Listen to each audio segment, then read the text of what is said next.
Ilang sandali pa, hinawakan ni nanay ang kamay ni tatay saka ito tinanguan.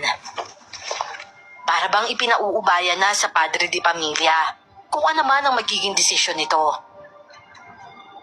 Kung yun ang nais mo, anak, pero ipangako mong mag-iingat ka. Ayaw namin ng nanay mo na mapahamak ka. Hayaan mo, tuturuan na lamang kita ng mga dapat mong gawin para panlaban sa mga aswang kung sakali.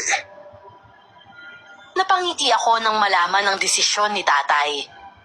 Kilala ko kasi siyang istrikto at hindi basta-basta Thank you very much for the rose, Wilza. Maraming salamat. pumapayag. Lalo na kung alam niyang maaari namin itong ikapahamak. Kinabukasan, nagbonding lang kaming pamilya at naligo sa malapit na dagat.